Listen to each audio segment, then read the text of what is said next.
বুন্ডি, এই ছেলেটা কে হয় তোমার? আমার বয়ফ্রেন্ড, মানে আমি বিয়ে করছি। বিয়ে করছো? আচ্ছা, তুমি ওরা পছন্দ করো, ভালোবাসো। তোমার বাবা কে? আমার আব্বু ওই যে। ওরা আমি চিনি তো, আমার এই যে ইনি তোমার বাবা, ওরা তোমার নিতে আসছে। তুমি কি তার সাথে যাবা? আমি ওনার সাথে যাবো। এখন তো তুমি তো প্রাপ্তবয়স্ক হও নাই।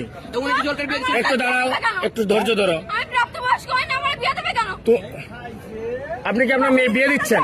আমি বিয়ে দেওয়ার জন্য আমি ছেলেও আছে, বিয়ে না বসবে থাকবে আমার বাড়ি থাকবে।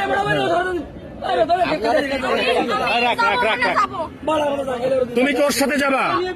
এখন তুমি তো প্রাপ্তবয়স্ক হও নাই। আমি ওর আব্বুর সাথে কথা বলছি।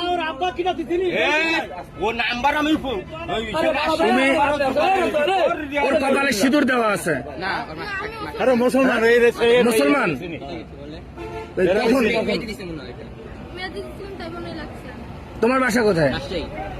তোমরা নিতে আসছো? এরা যদি এখন তোমার মায়েরা পুলিশে দেয় কি করবা? তুমি এত সাহস নিয়ে কিভাবে আসলে রাজশাহী থেকে এখানে? মেয়ে ফোন করেছে এই জন্য এসে আমি বলছি বলেই তো আসছি।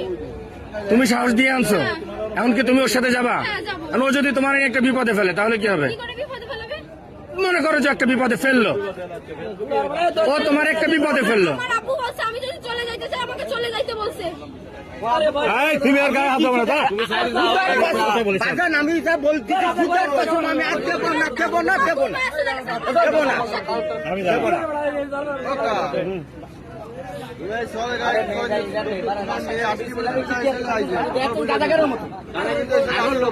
আরো লোক আছে, একটা গুরু হচ্ছে, একটা মেয়ে, একটা হিন্দু মেয়ে, এর গুরু আছে। আমি আপনাদের আমরা সেই মায়ের আমি আটকাইছি। না না না, প্রশাসনের বাইরে দেওয়া যাবে না। তোমরা একটু এদিকে আসো, আমার সাথে আসো। তোমরা একটু এদিকে আসো, এদিকে আসো। হ্যাঁ ভাই, এটা আমার একটু এদিকে আসো আমার সাথে। কেউ গায়ে হাত দেবে না, কেউ গায়ে হাত দেবে না, আমি তোমাকে বললাম। এদিকে আসো, আমার সাথে আসো। আসো, এদিকে আসো, এদিকে আসো।